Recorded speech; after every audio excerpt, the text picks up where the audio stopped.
क्या आपने कभी किसी ऐसे इंसान के बारे में सोचा है जिसने पूरी जिंदगी दूसरों की जान बचाई हो, लेकिन एक दिन वही इंसान खुद को माफ न कर पाए?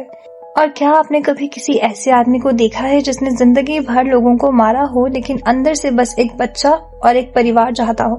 द हिटमैन्स वाइफ्स बॉडीगार्ड की कहानी इन्हीं दो टूटे हुए इंसानों के इर्द गिर्द घूमती है। ये फिल्म हिटमैन्स बॉडीगार्ड का दूसरा पार्ट है। तो अगर अब तक आपने पहला पार्ट नहीं देखा है तो उसका लिंक आपको नीचे डिस्क्रिप्शन में मिल जाएगा। इस वीडियो को देखने से पहले पहला पार्ट जरूर देखिए ताकि कहानी पूरी तरह समझ में आए। दूसरे पार्ट की शुरुआत होती है और हम माइकल को AAA के अनुकूल अवार्ड फंक्शन में देखते हैं, जहां आज उसे बेस्ट बॉडीगार्ड के अवार्ड से सम्मानित किया जाना होता है। लेकिन जैसे ही माइकल स्टेज की ओर बढ़ता है, उसे जोर जोर से हंसता हुआ डेरियस दिखाई देने लगता है। धीरे धीरे माइकल को हर तरफ डेरियस की नजर आने लगता है। ये सब देखकर माइकल घबरा जाता है और वहां से भागने लगता है। बाहर जाते ही उसे कुरोसावा दिखाई देता है, जो माइकल से पूछता है, आखिर तो मुझे बचा क्यों नहीं पाए? लेकिन इससे पहले कि माइकल कुछ कह पाता, कुरोसावा को गोली लग जाती है और उसे मारने वाला कोई और नहीं बल्कि खुद डेरियस होता है। तभी माइकल की आंख खुलती है और हमें पता चलता है कि ये सब सिर्फ एक डरावना सपना था।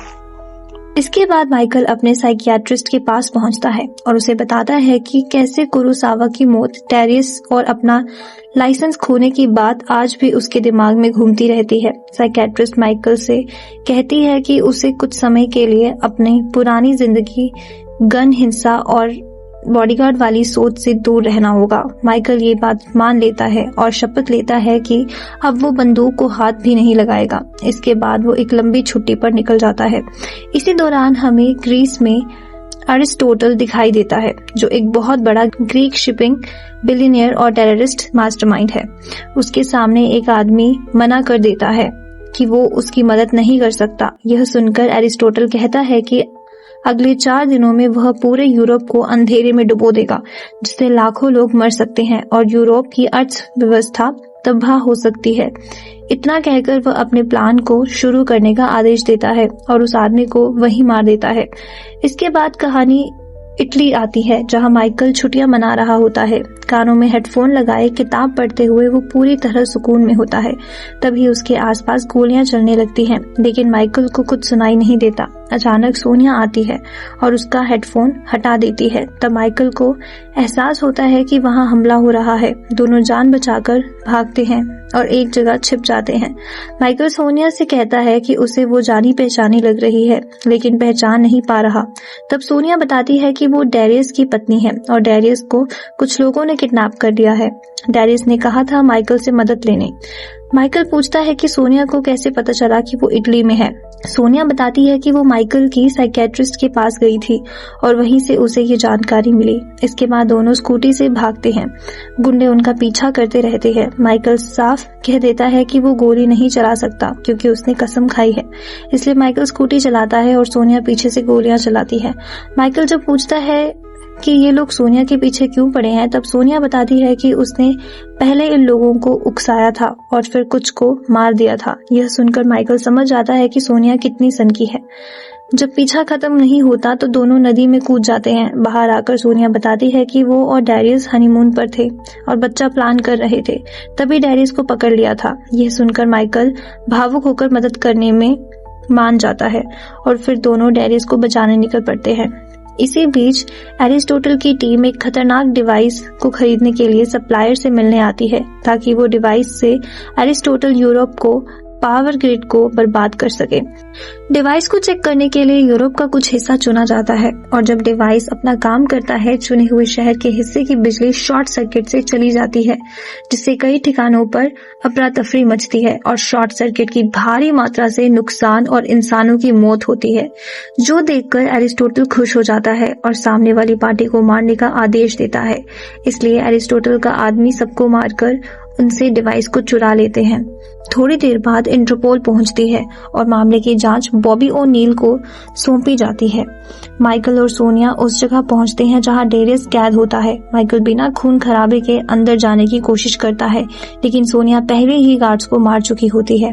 अंदर डेरियस भी लड़ते हुए एरिस्टोटल के साथी कार्लो और उसके आदमियों को मारकर खुद को आजाद कर लेता है। जब सोनिया अंदर डेरियस से मिलने आती है तो उसे देखकर खुशी के मारे झूमने लगती है, लेकिन तभी इंटरपोल पहुंच जाती है और उसे पकड़ लेती है। पर माइकल को सामने देखकर डेरियस शॉक हो जाता है और अपनी बीवी सोनिया से कहता है कि यह यहाँ क्या कर रहा है, जिस पर वह उसे कहती है कि तुमने ही तो माइकल से मदद लेने के लिए कहा था। जिस पर डेरियस कहता है, मैंने कहा था कि किसी से भी मदद ले लेना, पर माइकल को छोड़कर।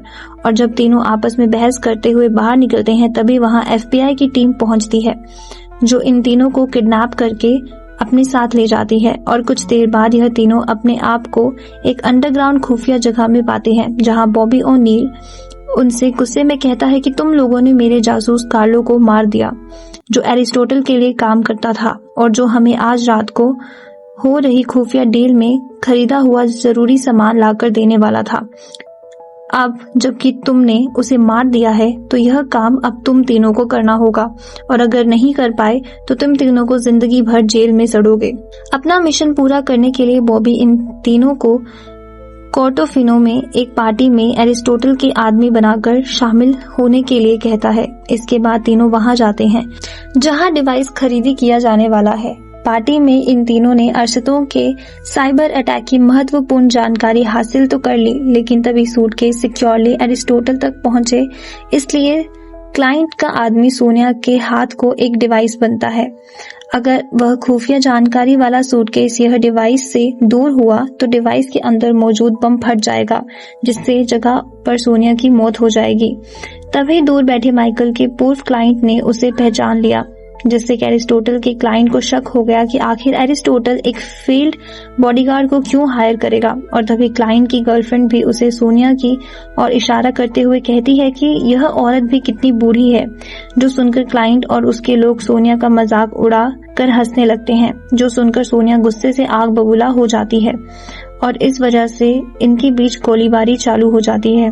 और इस बीच एक आदमी ने सोनिया पर गोलियों से हमला किया, लेकिन माइकल नाइस ने हमले को अपने ऊपर ले लिया।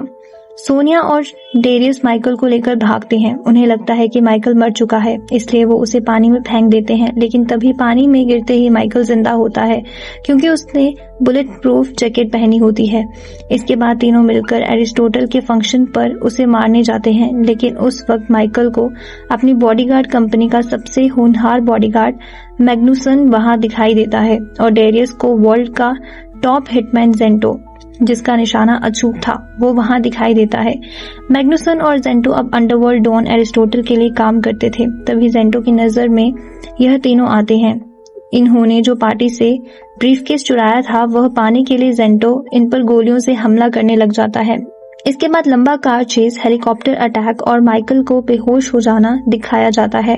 माइकल को पार्टी में जो गोली लगी थी उससे उसकी छाती में असहनीय दर्द होने लगता है, इसलिए सोनिया उसे अपनी डिप्रेशन की दवा दे देती है, जिससे वजह से माइकल बेहोश हो जाता है। जब माइकल को होश आता है तब वह सोनिया के इस हरकत से नाराज हो जाता है और वहां से चला जाता है, लेकिन फिर उसे अपनी गलती का एहसास होता है। माइकल अपने स्टेप डैड के कहने पर सेफ हाउस में जाकर रुकता है, जहां कुछ समय बाद तीनों को बेहोश किया जाता है और दूर एक आइलैंड पर ले जाया जाता है। और जब उनकी आंख खुलती है तो हमें पता चलता है कि एरिस्टोटल ने इन्हें किडनैप किया था, जिससे एक बात सामने आती है कि माइकल का स्टेप फादर भी एरिस्टोटल के साथ गैर कानूनी टेररिस्ट अटैक में शामिल था। और तब एक और बात सामने आती है कि सोनिया उसकी एक्स गर्लफ्रेंड थी, इसलिए वह सोनिया को अपने पर्सनल रूम में ले जाता है और बाकियों को नीचे कत्ल खाने में बंद कर देता है। माइकल और डेरियस किसी तरह एरिस्टोटल के आदमियों को मारकर वहां से निकलते हैं। डेरियस वहां से निकलने से पहले सोनिया को जोर जोर से चिल्लाकर उसके साथ चलने को कहता है। फिर जब सोनिया कहती है कि तू मुझे एक बच्चा नहीं दे सकता और ना एक अच्छी जिंदगी, इसलिए मुझे भूल जा, डेरियस सोनिया की यह बातें सुनकर बहुत दुखी हो जाता है। माइकल किसी तरह उसको वहां से लेकर चला जाता है। सोनिया हमेशा से एक बच्चा चाहती थी, बच्चों को लेकर वह बहुत ऑब्सेस थी। दरअसल डेरियस का एक मिशन के दौरान प्राइवेट पार्ट घायल हो चुका था। यह बात उसने सोनिया से छुपा रखी थी, इसलिए वो सोनिया को वह चीज नहीं दे सकता था जो वह हमेशा से चाहती थी। एरिस्टोटल सोनिया को डेरियस के खिलाफ मोड़ने की कोशिश करता है। जब डेरियस सोनिया से बिछड़ने पर शराब पीकर अपना गम भुलाने की कोशिश कर रहा था, उस वक्त उसे सोनिया का कॉल आता है जो उसे कहती है कि वह अभी भी उसे ही चाहती है और उसने जो कहा था वह बस एरिस्टोटल का असली प्लान जानने के लिए। और तब वह उसे और एरिस्टोटल को यूरोप को बर्बाद करने का प्लान बताती है।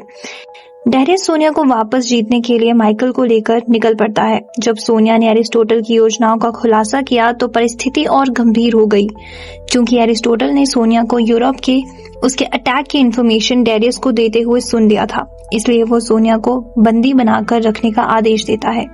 दूसरी ओर डेरियस और माइकल को इंटरपोल ने गिरफ्तार कर लिया था, लेकिन जल्द ही उन्हें एरिस्टोटल की समुद्री खुदाई रोकने के लिए छोड़ दिया गया। खुदाई रोकने के लिए वह एरिस्टोटल के जहाज पर पहुंचे, जहां माइकल की लड़ाई मैग्नुसन से और डेरियस की जेंटो से होती है। माइकल और डेरियस अपने ओपोनेंट्स को मारने में सफल होते हैं और जब यह खबर एरिस्टोटल को पता चलती है, वो तुरंत मशीन गन लेकर दोनों को मारने निकलता है और जाने से पहले सोनिया को मारने का आदेश वेरोनिका को देता है। सोनिया किसी तरह अपने आप को आजाद करती है और वेरोनिका के साथ एक लंबी लड़ाई के बाद उसे मारने में सफल हो जाती है। दूसरी तरफ एरिस्टोटल अपनी मशीन गन से हमले से डेरियस को घायल कर देता है और उसे मारने ही वाला था कि माइकल वहां पहुंच जाता है और एरिस्टोटल पर गन पॉइंट करते हुए डेरियस को मारने से रोकता है। लेकिन तभी माइकल का स्टेप डैड माइकल के ऊपर गन पॉइंट करता है और तभी वहां उनकी आखिरी उम्मीद सोनिया आ जाती है, जो एरिस्टोटल को मारकर घायल कर देती है और वहां माइकल और उसके स्टेप डैड के बीच लड़ाई चलती है। आखिर में माइकल अपने स्टेप डैड को चकमा देकर मार देता है और दूसरी तरफ सोनिया और डेरियस मिलकर एरिस्टोटल को मार देते हैं। मरते हुए माइकल का स्टेप डैड उससे कहता है कि तुम आखिर यूरोप को कैसे बचाओगे, क्योंकि अगर तू बॉम्ब को रोकने की कोशिश करेगा तो वह जहाज ब्लास्ट हो जाएगा, जिससे तेरी जान चली जाएगी। अगर नहीं तो यूरोप को ब्लास्ट होने दे। तो आखिर क्या करेगा तू?